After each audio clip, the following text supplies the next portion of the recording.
একদিকে পৃথিবীর সবচেয়ে অত্যাচারী রাজা, আর অন্যদিকে আল্লাহর একা এক নেক বান্দি।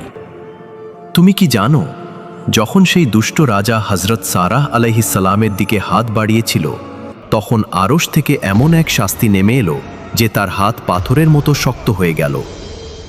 তার চিৎকারে পুরো মিশরের প্রাসাদ কেঁপে উঠল। আজকের এই গল্প শুধু একটি ঘটনা নয়, এটা ঈমান ও লজ্জাশীলতার এমন এক যুদ্ধ যা এক অহংকারী রাজাকে হাঁটু গেড়ে বসতে বাধ্য করেছিল। এই হলো হযরত ইব্রাহিম আলাইহিস সালামের স্ত্রী হযরত সারাহ আলাইহিস সালামের সেই কাহিনী, যা শুনলে তোমার ঈমান নতুন করে জেগে উঠবে। সময়টা ছিল যখন হযরত ইব্রাহিম আলাইহিস সালাম মিশরে সফর করছিলেন। সেই দেশের রাজা ছিল এক নৃশংস মানুষ, যে সুন্দরী নারীদের জোর করে ছিনিয়ে নিত। যখন সে শুনল একজন মুসাফির তার সুন্দরী স্ত্রীকে নিয়ে এসেছে, তখন সে হযরত সারাহ আলাইহিস সালামকে দরবারে টেনে আনল।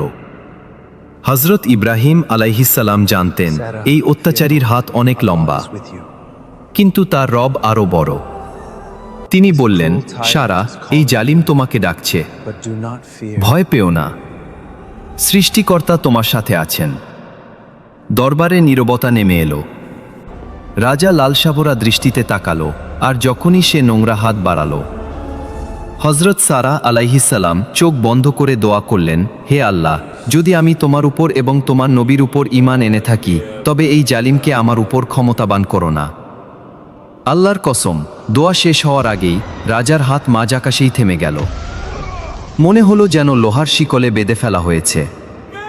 সে ছটফট করতে লাগল, শ্বাস বন্ধ হয়ে আসলো, মাটিতে পড়ে গেল, মাছের মতো কাঁপতে লাগল।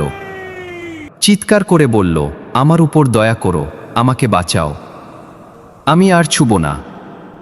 হযরত সারাহ আলাইহিস সালাম দোয়া করলেন, সে সুস্থ হয়ে গেল। কিন্তু শয়তান আবার তাকে প্রলুব্ধ করল।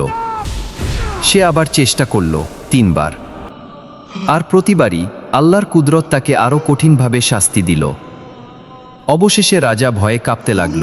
সে তার মন্ত্রীদের বলল, তোমরা কাকে নিয়ে এসেছো?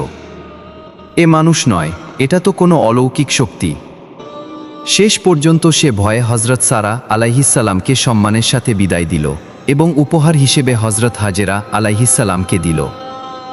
হযরত সারাহ আলাইহিস সালাম ফিরে এসে সব ঘটনা হযরত ইব্রাহিম আলাইহিস সালামকে বললেন।